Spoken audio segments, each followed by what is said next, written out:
안녕하세요. 저는 곧 칠순을 앞두고 있는 남자입니다. 나이가 많죠. 아이들이 요즘은 잔치를 안 하니 여행을 보내주겠다고 하기에 그러자고 하고 기다리고 있습니다. 처음에는 안 가겠다고 했는데 애들의 뜻이 강경하더라고요. 아내가 그냥 못 이기는 척 다녀옵시다. 지금 아니면 언제 여행 가겠어요? 당신도 나도 그동안 고생 많았잖아요. 대신 귀한 자식 돈으로 가는 거니 최선을 다해 신나게 놉시다. 라고 하는 통에 저도 그러자고 했죠. 평생을 저처럼 모자란 사내의 옆자리를 지키면서 아이 키우고 어머니까지 잘 모셔준 사람의 말이니 들어야겠더라고요. 여행을 앞두고 옷이나 한 벌 사주려고 합니다. 고작 옷 한 벌로 그간의 고생을 다 보상할 수는 없겠지만 해주고 싶어서요.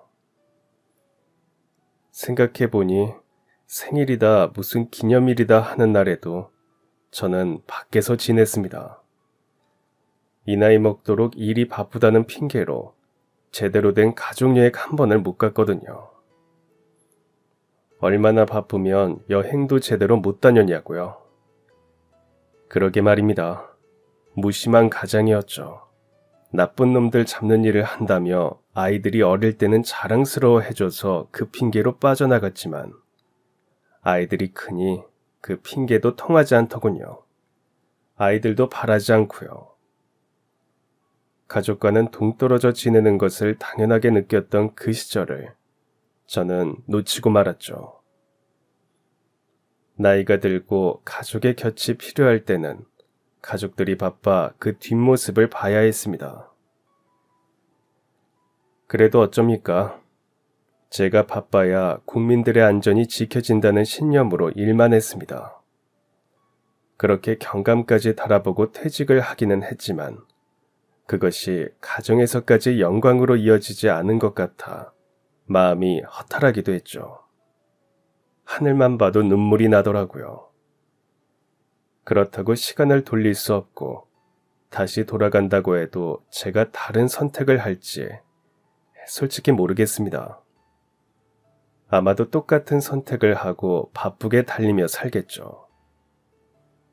경찰이라는 직업을 다시 태어나도 선택하겠다고 퇴임 소감을 밝혔던 것처럼 저는 제가 경찰로 살 수 있어 좋았습니다. 가족에게는 미안하지만 저는 그렇더라고요. 하지만 경찰이 아닌 저는 이상하게 바람이 빠진 풍선처럼 쭈글쭈글해진 것 같았죠. 그런 제가 아내의 눈에 조금 안쓰러웠는지 아이들에게 여행 보내달라고 했대요. 몇 년 전부터 아버지 칠순 때는 둘이 여행 보내달라고 당부를 몇 번이나 했답니다.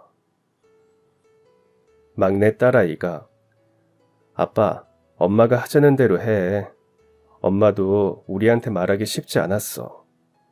생전 우리한테 뭐 해달라고 한 적이 없는데 이번 여행은 꼭 보내달라고 하더라. 라고 아내와 아이들끼리 했던 말들을 전하더라고요. 하마터면 눈물이 날 뻔했습니다.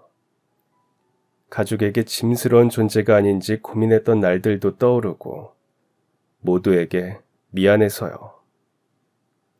제가 가족에게 하는 일이 돈이라도 꼬박꼬박 벌어다 주는 것이었는데 그마저도 못하는데 가진 것마저 다 날린 초라한 가장에게 가족들은 선물을 준비했으니까요.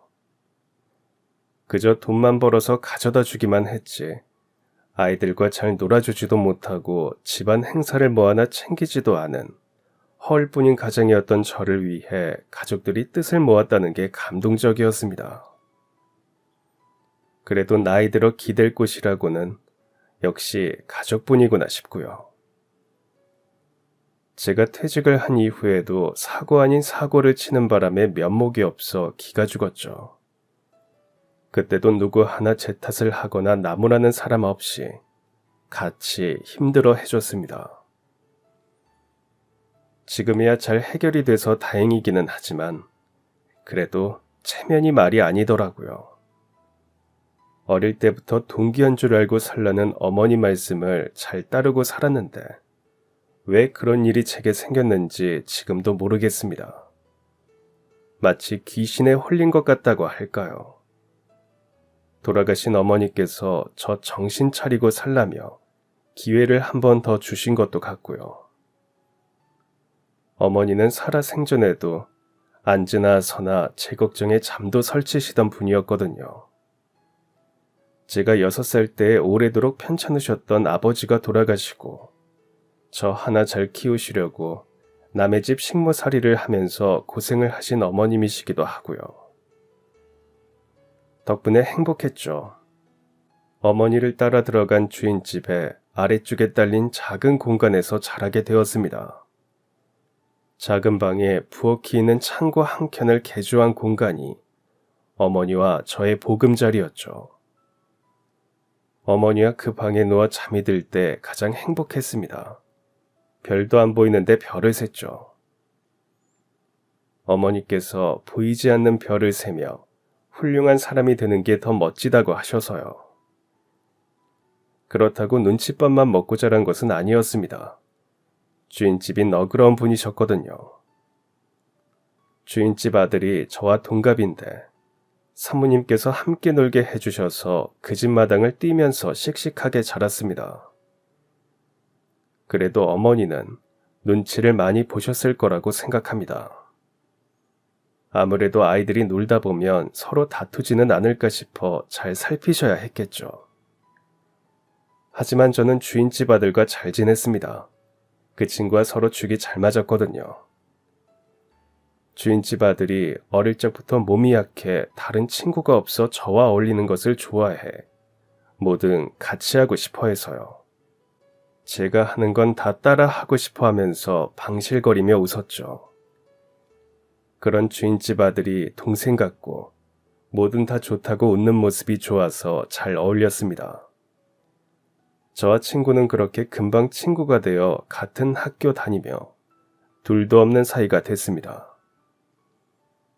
둘이 도시락 반찬도 같고 학교를 다니는 길도 같으니 자연스럽게 붙어 다니게 됐고 비밀도 없이 터놓고 가깝게 지내다 보니 주인집 아들, 식모 아들 구분이 없었죠. 처음 만났을 때부터 친구는 제 방으로 장난감을 가지고 놀러와 같이 놀자 했습니다. 주인집 아들이 먼저 손을 내밀어 주니 어머니는 조금 마음이 놓이셨던 것 같습니다. 잠자리에 들 시간이어도 친구가 놀러 오면 어서 오라며 맞이해 주셨으니까요. 제게 민훈이가 놀자 하면 싫다고 하지 말고 같이 잘 놀아. 민훈이도 안 됐잖니. 민훈이가 어릴 때부터 몸이 약해서 사모님이 밖에서 잘 못 놀게 하셨나 봐. 지금은 다 나아서 안 아프지만 이 집에서 사람 구하는 조건도 또래 남자아이가 있으면 좋다고 그래서 우리가 여기서 지낼 수 있는 거야. 그러니 사이좋게 잘 지내? 라며 신신당부를 하셨습니다. 그러면서 제게 그 집에서 사는 내내 미안해 하셨죠. 어린 제가 주인집 아들이라고 눈치를 보며 괜히 져주거나 기죽어 따라다니지 않을까 하셨을 겁니다. 하지만 저는 정말 민훈이가 좋았습니다. 순진한 구석이 있어서요. 골목에서 놀 때도 잘 몰라 헤매며 저랑 붙어 있으려고 하는 것도 좋았습니다. 다른 아이들과 있을 때도 무조건 제 편을 드는 것도 으쓱하는 기분이 들어 좋았고요. 아이가 하얗고 여리여리한 게 배시시 웃을 때 천진해 보여 저도 기분이 좋았거든요. 그리고 무엇보다 제게 뭘 하자고 하기보다 규시가 이걸 이렇게 하면 어떨까? 라며 의견을 묻는 적이 더 많아 같이 고민하고 해결하는 쪽이라 기분 나쁠 일이 없었죠. 민훈이는 마치 저와 형제처럼 지내길 바라는 것처럼 제 방에 와서 자고 가기도 하고 저를 불러 자기 방에서 자자고 조르기도 했습니다. 사모님도 쉽게 허락을 하셨고요. 방학 때는 서로의 방에 오고 가며 일주일 내내 한 방에서 지내기도 했습니다. 그러니 어머니가 일하시는 집이기는 했지만 서로 껄끄러움 없이 절친한 친구와 가까이 사는 기분이었습니다. 어머니와 사모님도 서로 의지를 많이 하시더라고요. 사모님이 여자 형제가 없고 사촌들도 나이 차이가 많이 나 외롭다고 하셨거든요. 사모님의 어머니도 일찍 돌아가셨나 봐요. 잘 모르겠지만 왕래가 없으셨던 것 같아요. 저와 민훈이를 보며 나는 자매가 없어서 심심하게 컸어요 라고 하셨거든요.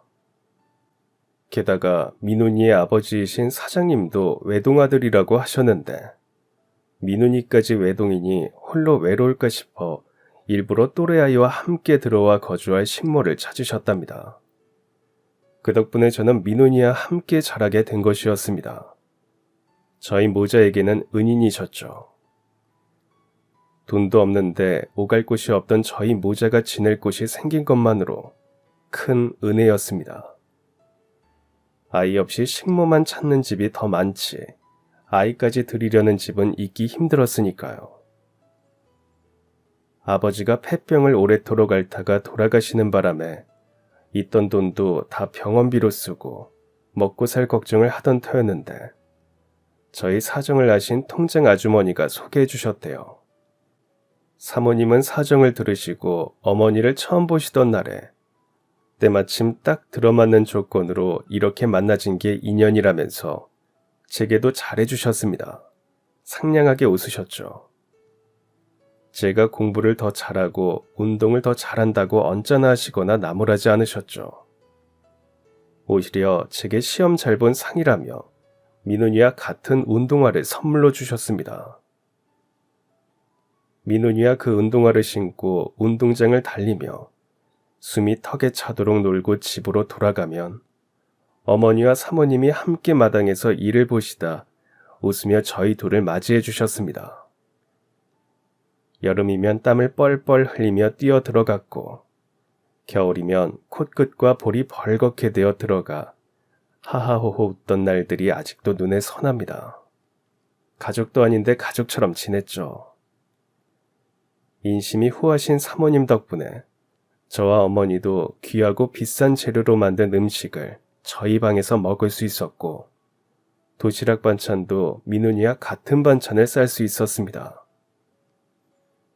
물론 주인집의 식사가 끝나고 정리가 끝나면 저희의 방에서 밥을 먹었고 민훈이는 보온 도시락에 도시락을 쌌고 저는 그러지 못하긴 했지만 말이죠. 그래도 좋았습니다. 어머니가 흐뭇한 표정으로 도시락을 챙겨 넣어주셨고 굶지 않는 것만으로 좋아서요. 아버지가 편찮으실 때는 김치에 밥만 먹으며 끼니를 채워도 다행이었던 기억에 굶지 않고 따뜻한 집에서 지낼 수 있다는 것이 얼마나 감사한 일인지 알았거든요. 사모님은 가끔 사장님이 늦으실 때는 저희 모자도 함께 식사를 하자고 하셔서 민훈이와 마주보고 앉아 식사를 할 때가 있었는데 그때는 부자가 된 것 같았습니다. 물론 저희 것이 아니지만 그런 큰 식탁에 앉아 밥을 먹으면 기분이 좋더라고요. 민훈이는 편식이 심해 사모님이 걱정을 많이 하셨는데 제가 밥을 먹는 것을 보시며 아유, 우리 규식이는 밥도 어쩜 저렇게 잘 먹을까. 볼 때마다 활력이 있어서 좋아요. 공부도 잘하고 학교에서 인기도 많다며 우리 민훈이가 매일 규식이 자랑만 해.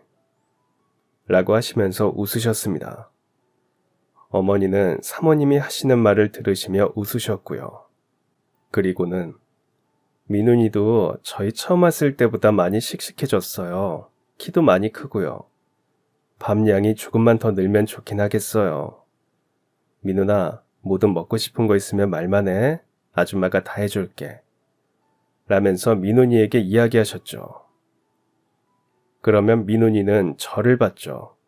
저와 같이 먹고 싶다는 뜻이었습니다. 저는 그 뜻을 알면서도 웃기만 했습니다. 먹고 싶은 걸 말할 수는 없었습니다. 말하면 어머니의 일거리가 늘어날 테니까요. 사모님이 일부러 그러시지는 않으셨지만 철마다 할 일이 많은 집이었고 손님 초대도 많아 어머니의 일이 적지 않았거든요. 어떨 때는 사장님이 야속하다고 생각했습니다. 사업상 필요한 자리라고 하시지만 한참 초대를 하실 때는 일주일에 3번 정도 초대를 하셔서 어머니가 일주일 내내 음식 만들어 밤마다 온몸에 파스를 붙여야 했거든요. 그런 어머니를 위해 저는 열심히 공부했습니다. 제 성적표를 보고 기운내시라고요. 공부를 잘해서 저는 경찰이 되고 싶었습니다. 어릴 적부터 꿈이었거든요. 나쁜 사람들을 잡아서 감옥에 보내고 착한 사람 도와주는 멋진 일이라고 생각했고요. 아버지 살아계실 때 온 가족이 병원에 다녀오는 사이에 집에 도둑 든 적이 있었는데 그때 가까이서 처음 본 경찰 아저씨가 너무 멋져서 경찰이 되고 싶기도 했고요. 경찰 아저씨께서 저를 보며 아저씨가 꼭 도둑 잡아서 감옥에 보낼게 라고 하시는데 너무 든든했습니다. 가져갈 것도 없는 집에 들어와 제 돼지 저금통을 가져갔거든요. 거의 채워진 주먹만한 저금통이 제게는 보물 1호였기에 너무 속상해 울었는데 경찰 아저씨가 그렇게 든든히 이야기해 주시니 멋져 보여 저도 되고 싶더라고요. 그래서 저도 누군가를 지켜주는 경찰이 되겠다고 생각하며 열심히 공부했습니다. 경찰이 되기만 하면 어머니도 지키고 민훈이도 지켜주겠다고 생각하면 힘이 났죠.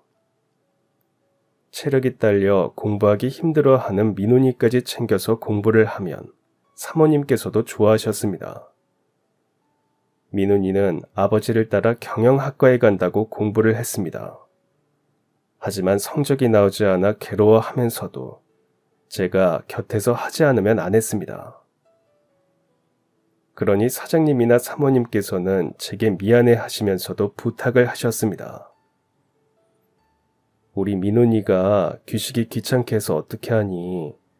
규식아, 아줌마가 너무 미안해. 민훈이가 우리 규식이를 너무 의지해서 저러나 봐. 귀찮지?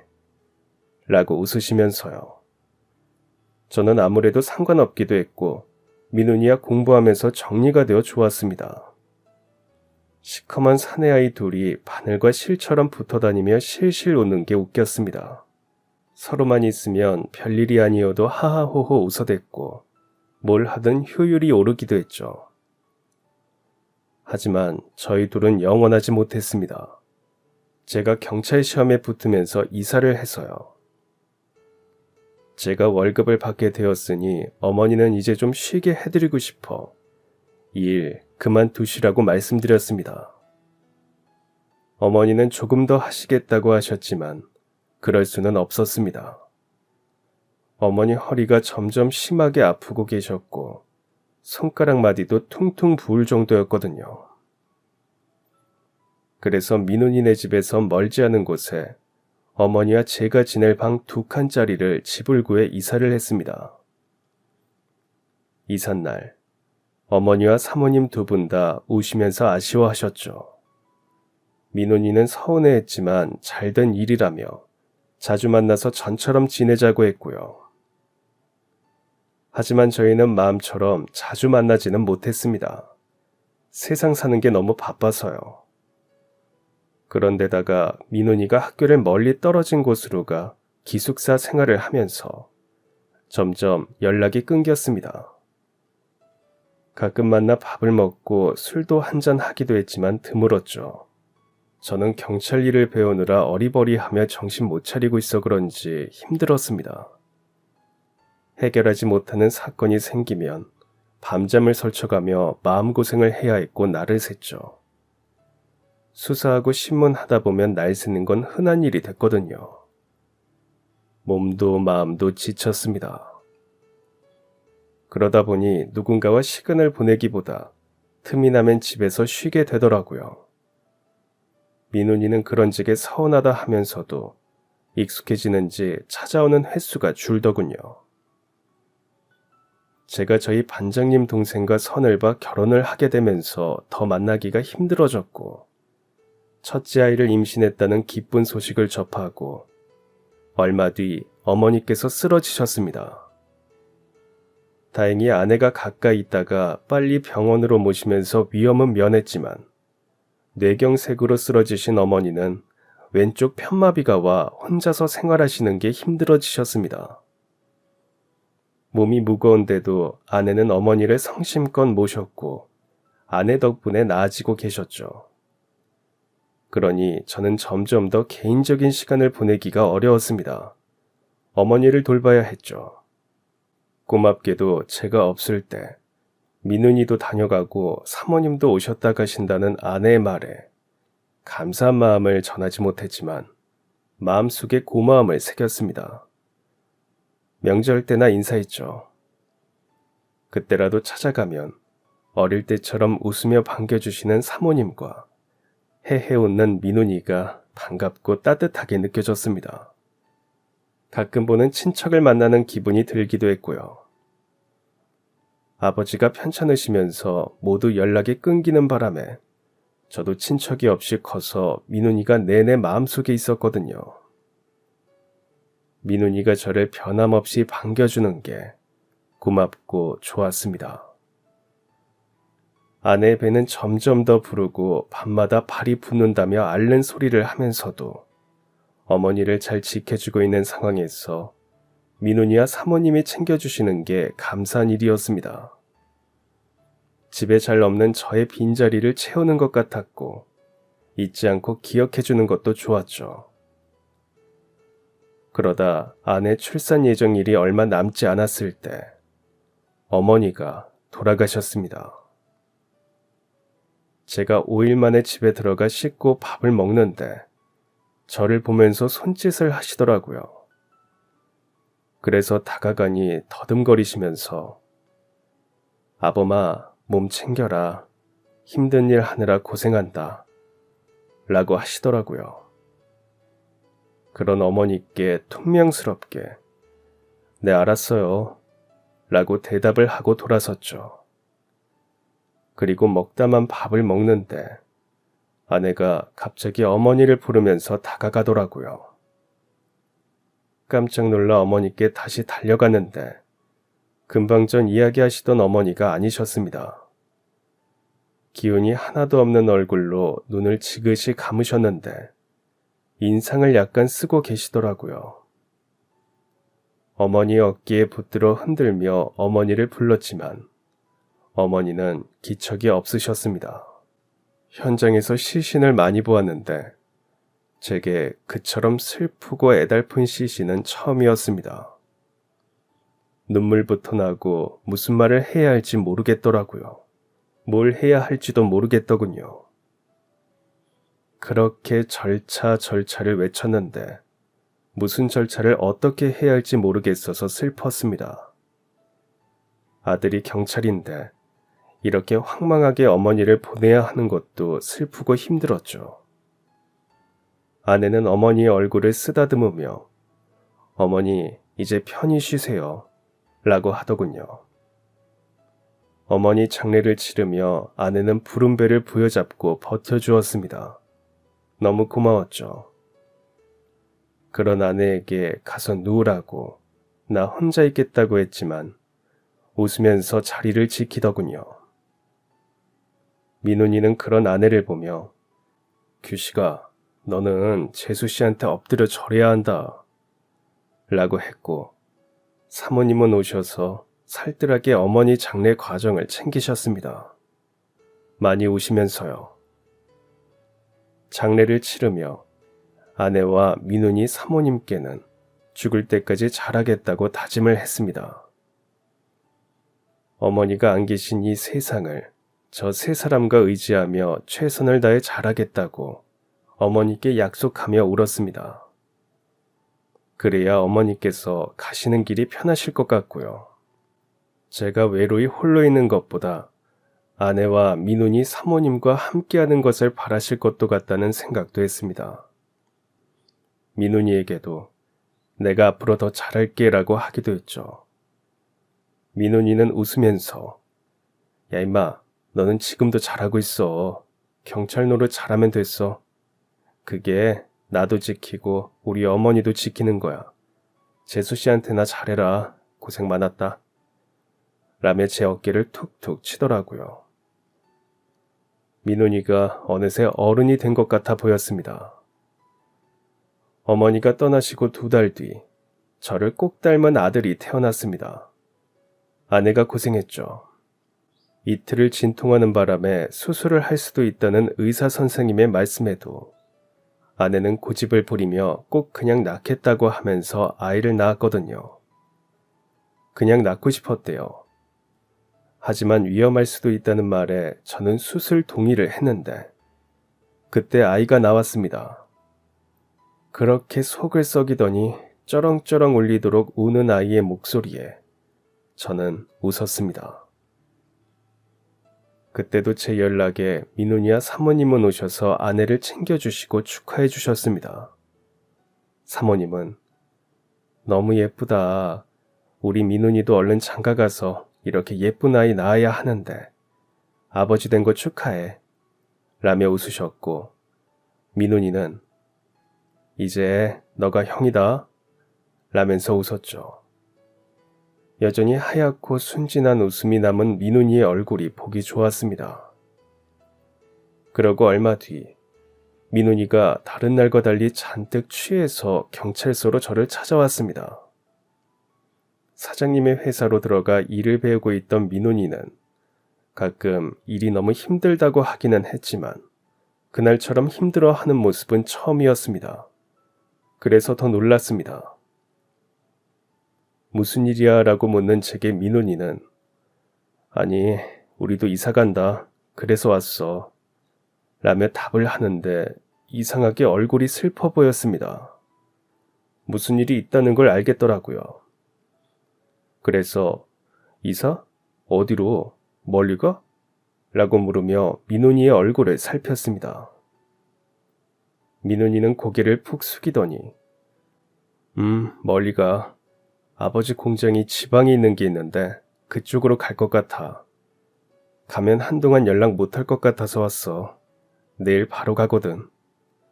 이라고 하는데 가슴 한복판이 뻥 뚫리는 것 같았습니다. 한숨이 저절로 나왔죠. 하지만 억지로 웃으며 야, 전화 자주 하고 만나면 되지. 내가 애들 데리고 갈게. 너도 일보러 이쪽 자주 올 거 아니야. 라면서 애써 덤덤하게 이야기했습니다. 민훈이는 제 말에 고개를 끄덕이며 그래, 이사가도 우리 자주 보자. 그러자. 라면서 웃었습니다. 그렇게 가고 나서 민훈이와는 더 이상 연락이 되지 않았습니다. 갑자기 아무렇지 않게 나타날 거라고 믿었기에 기다리는 수밖에 없었습니다. 저희는 전화번호와 사는 집이 그대로였지만 민훈이는 바뀌었으니 그 수밖에 없었죠. 처음엔 조바심이 나다가 나중에는 답답하다가 제가 찾아볼까 싶기도 했습니다. 하지만 기다리기로 했습니다. 민훈이가 연락이 안 되는 건 이유가 있을 것 같아서요. 제가 제자리에서 열심히 살다 보면 민훈이가 변하지 않은 얼굴로 배시시 웃으면서 나타날 거라고 믿었습니다. 그러면서 세월이 흘렀고 아이 셋은 태어나고 자랐습니다. 풍족하진 않았지만 알뜰한 아내 덕에 아이 셋 다 대학까지 마치고 구김없이 자랐죠. 저는 퇴임을 3년 정도 앞두고 승진을 해 지구대에 근무하며 조금은 여유가 생겼고요. 그렇게 시간이 흘러도 민훈이는 나타나지 않았습니다. 조금 서운한 생각이 들더군요. 제가 연락처가 바뀌어도 찾을 수가 있었을 텐데요. 이제는 기다려지지도 않았습니다. 그간 고생한 아내와 어떻게 노년을 보낼 것인지 생각하면서 각자 이렇게 사는구나 하게 되더라고요. 어머니와 한 약속을 지키지 못했다는 생각에 슬퍼지기도 했습니다. 그래서 제 곁에 남아있는 아내에게라도 남은 삶을 사는 동안 잘해야겠다 싶었죠. 아내는 제가 퇴직을 하면 본인이 나가서 바쁘게 지내겠다고 했지만 여전히 제 입맛에 맞춘 밥상을 차리는 사람이었습니다. 어머니께 꼼꼼히 배워 어머니 음식 맛이 났죠. 어머니께서 살아계실 때 제가 좋아하는 반찬 위주로 알려주셨다고 하더라고요. 그 덕분에 저는 잘 먹는 입맛대로 잘 먹을 수 있어 좋았습니다. 감사한 일이었죠. 그러다 문득 민훈이도 좋아하던 반찬을 볼 때면 민훈이 생각이 더 나기도 했습니다. 저와 같은 음식을 먹고 자란 탓에 어머니 음식이 그리울 텐데 이 나이가 되도록 어떻게 한 번을 안 찾아올까 싶고 그때 무슨 일이 있었던 건가 싶어 걱정이 됐고요. 늦었지만 사장님이 운영하시던 회사라도 찾아가 볼까 하면서 시간은 또 흘렀습니다. 그러다 하루는 지구대에 좀도둑이 잡혔다면서 시끌벅적하기에 저도 나가봤습니다. 머리가 희끗희끗한 제 나이 또래 남자가 고개를 파묻고 앉아있는 게 보이더군요. 조사하는 직원에게 좀도둑이라니 뭘 훔쳤어? 라고 물으니 저기 그게 건너 제과점 아시죠? 거기 사장님이 할인하는 빵을 가게 앞 판매대에 놓고 파셨는데 이 아저씨가 한 달 전부터 빵을 훔쳐가셨대요. 양도 적지 않고 꽤 되더라고요.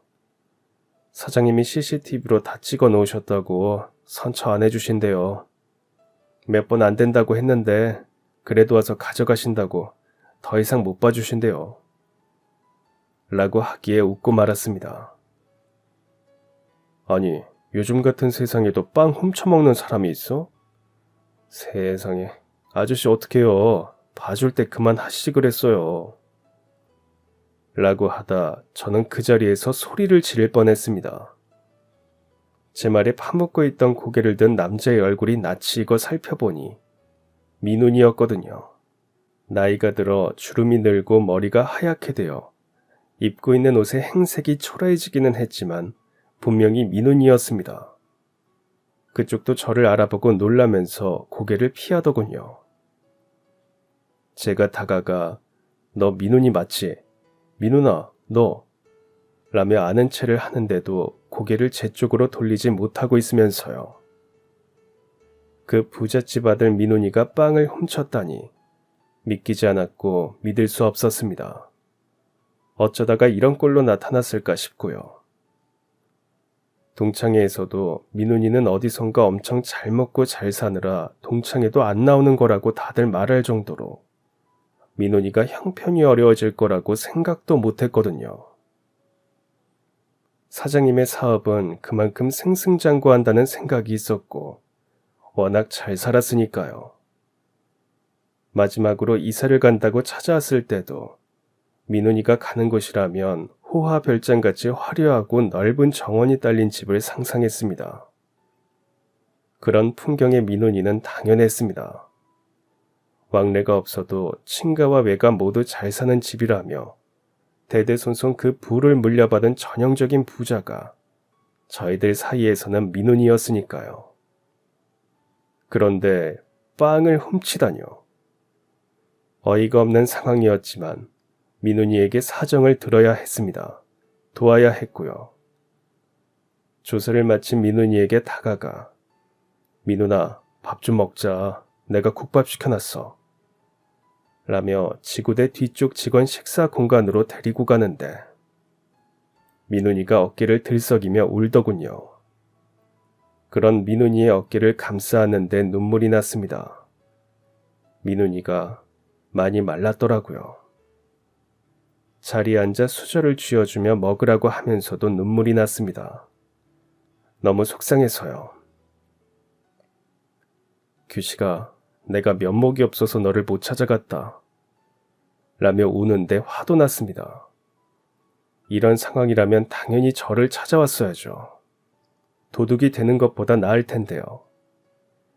하지만 민훈이 입에서 나오는 지난 이야기들을 들어보니 왜 민훈이가 저를 찾지 못했는지 이해가 되더라고요. 민훈이 아버지, 사장님은 갑자기 달라지셨답니다. 어디에 투자를 한다며 공금을 쓰시더니 회사 땅, 공장 부지 등등을 파시면서부터요.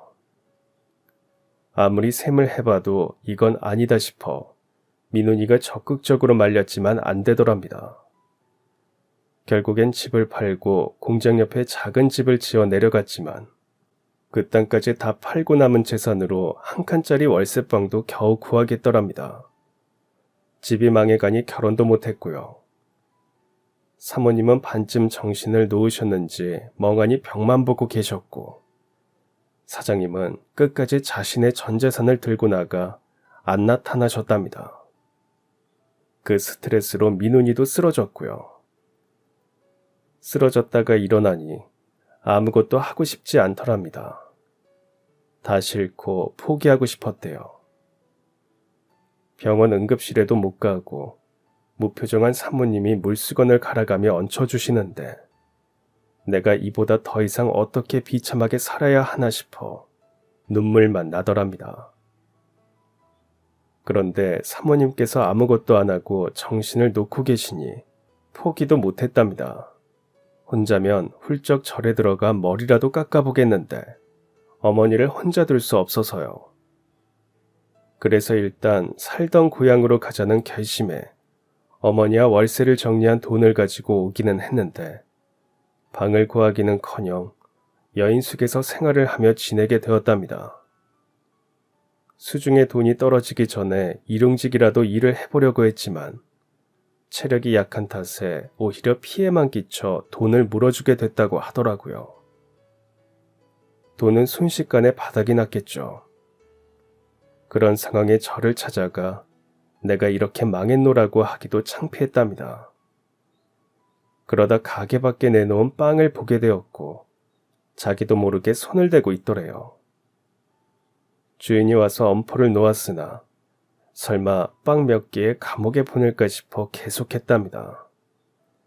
빵을 혼자 먹으려던 게 아니고 민훈이를 기다리는 사모님께 가져다 드리려 했대요. 빵집 주인은 상습범으로 강력하게 처벌받게 해달라는 진정까지 써 제출했더군요. 제가 찾아가 사정을 해봤지만 합의의 의사가 전혀 없이 처벌을 원하시더라고요.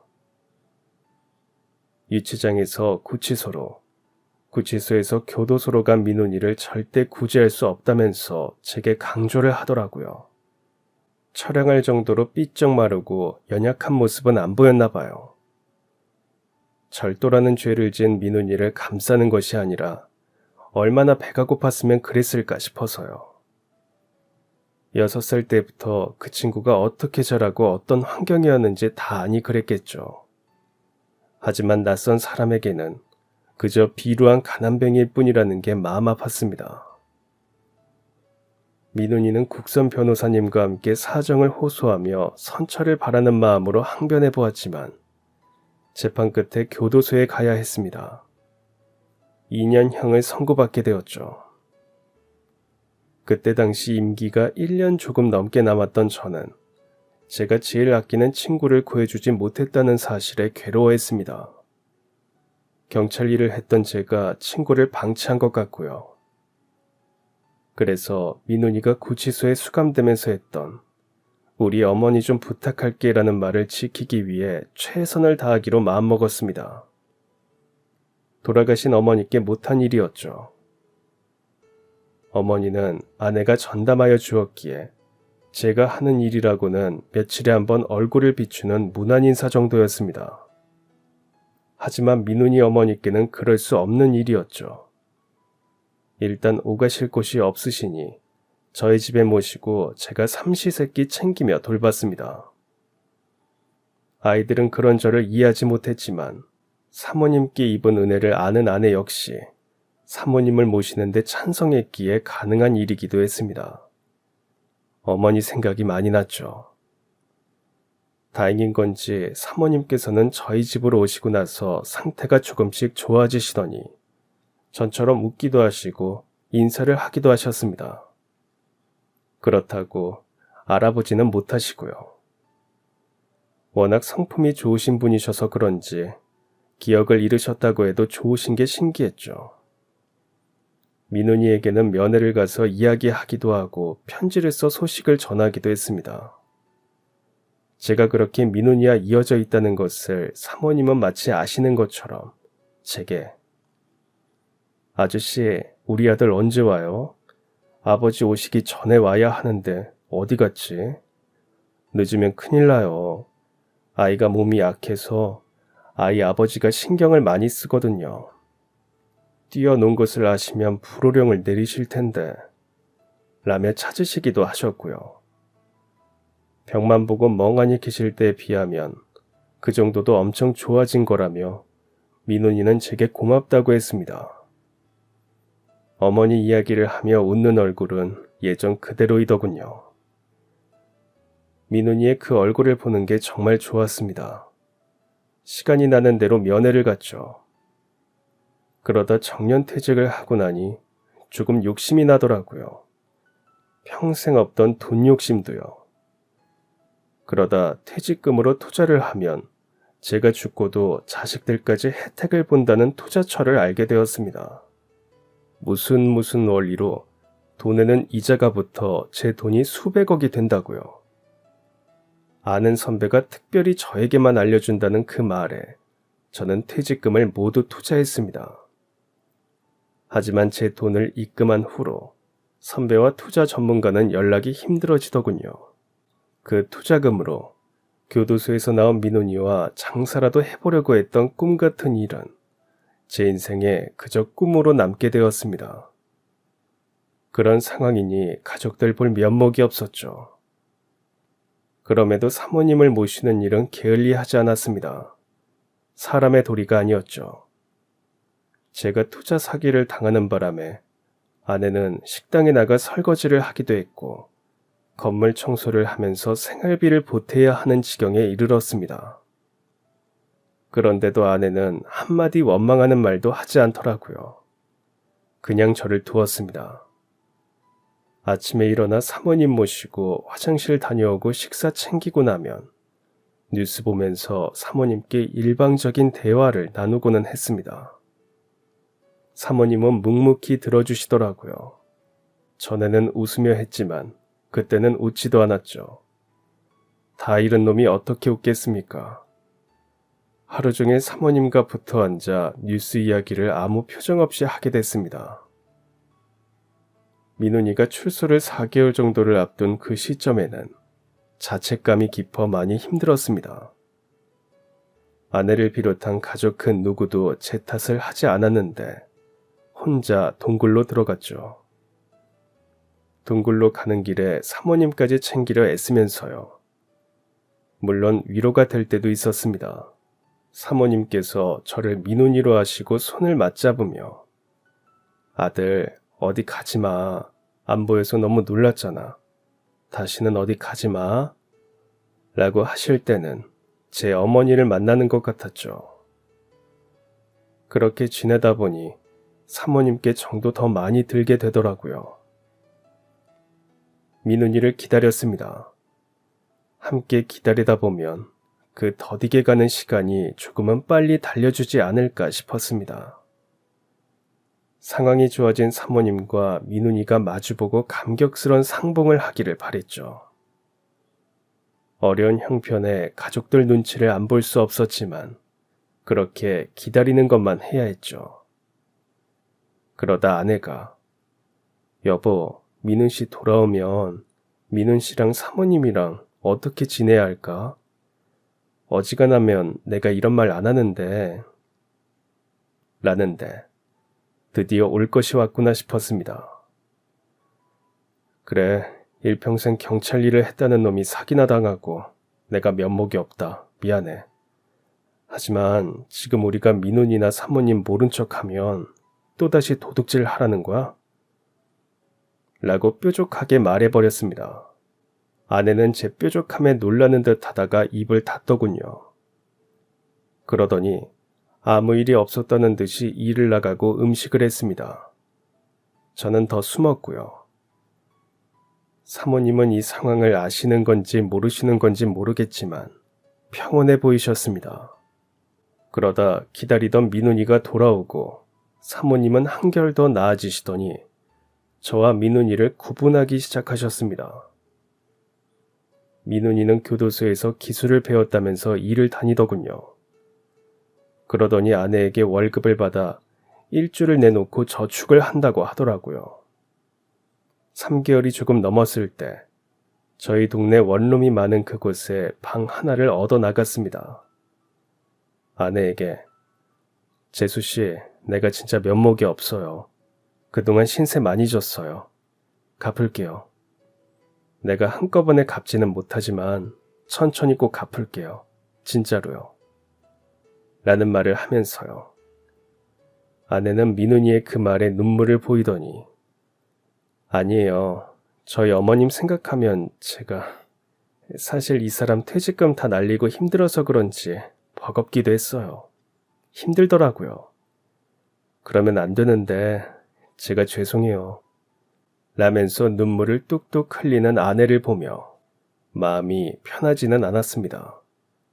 그 모든 죄의 시작은 저인데 아내가 사과를 하고 있으니까요.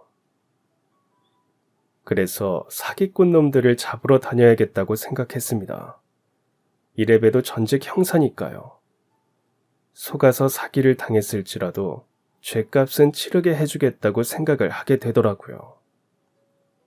6군데 정도 돌다 보니 이놈들의 수법을 알아냈고 후배 형사들에게 부탁해 그놈들을 잡을 수 있었습니다. 돈은 이미 써서 없다고 오리발을 내밀어 못 찾았죠. 돈은 못 찾았더라도 그놈들을 잡을 수 있어 마음에 위안이 됐나 봅니다. 맺혔던 속이 뻥하니 뚫리는 것 같고 편해지더라고요. 그리고 주위를 둘러보게 되었죠. 그러다 사모님을 돌봐드리며 제가 안정이 되던 게 생각이 나더라고요. 그거더라고요. 요양보호사로 일을 하면 사모님도 계속 돌보고 일을 할 수 있는 방법이 생기니까요. 물론 시험에 붙어야 하지만 아내에게 가서 일단 요양보호사를 하고 싶다고 했죠. 아내는 그런 저를 가만히 보더니 당신은 일평생을 남을 위해 사는구나 라며 조용히 웃더라고요. 그게 제가 가진 소명이라면 그렇게 하자 싶어 공부를 시작했죠. 민은이와는 사모님 때문에라도 자주 안 볼 수가 없는 사이가 됐습니다. 좋더라고요. 그러다 사모님 쪽 친척이 상을 당하셨다며 다녀올 테니 어머니를 부탁한다 하더군요. 평소에도 민훈이가 출장을 가면 제가 민훈이네 집에 가서 사모님과 함께 지냈기에 별스러울 것도 없는 그런 날이었습니다. 단지 사모님이 친척 장례에 못 갈 뿐이었죠. 그런데 장례에 다녀온 민훈이는 상기된 얼굴로 굳어서 방문을 열고 들어왔습니다. 사모님을 향해 앉더니 엄마, 형석이 삼촌 자식들이 다 죽어서 유산을 받을 사람이 나뿐이래. 우리 형편 어떻게 하셨는지 돌아가시기 전에 내 앞으로 증여해 놓으셨대. 형석이 삼촌 자식들 결혼도 못하고 죽은 거 알고 있었어? 이게 무슨 일이야? 라며 울기 직전의 얼굴로 사모님을 채근하더라고요. 사모님은 놀라서 우시더군요. 그런 사모님을 얼른 제 뒤로 감추며 민훈아 진정해 왜 이래 어머니 아프셔 라고 했더니 민훈이는 그제야 정신이 드는지 사모님을 살피더라고요. 그러더니 며칠 뒤 쇼핑백 가득 돈을 담아 찾아왔더군요. 너무 놀라 턱이 아팠죠. 이게 뭐니? 민훈아 이런 걸 내가 어떻게 받아? 라며 밀어냈더니 민훈이는 다시 제 곁에 놓으며 일단 이것만 받아. 내가 더 할 거야. 규식이 넌 받을 자격이 있어. 이 돈으로 조금이라도 여유 있게 살아. 재수씨 너무 가엾고 고맙고 미안해서 이 돈 주는 거야. 라며 웃으면서 저를 감싸안더라고요. 이게 무슨 일인가 했죠. 유산이라고 해서 민훈이네가 이제 조금 회복이 되겠구나 했지. 저까지 이렇게 혜택을 받게 될 줄은 몰랐습니다. 퇴직금이 돌아오자 저희는 다시 여유가 생겼습니다. 제 힘으로 되찾은 여유는 아니었지만 너무 행복하더라고요. 아내도 더 자주 웃었죠. 아이들도 전보다 살갑게 저를 대해주니 뭔가 제대로 돌아간다는 느낌입니다. 돈이라는 게 이런 거구나 느꼈습니다. 저를 들었다 놨다 하는 요물이죠.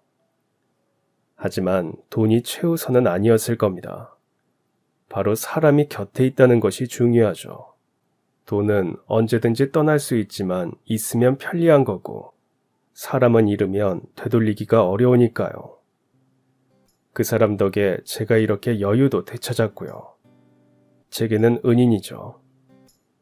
그렇다고 일을 안 가지는 않습니다. 한 푼이라도 더 벌 수 있을 때 벌어 놓으려고요.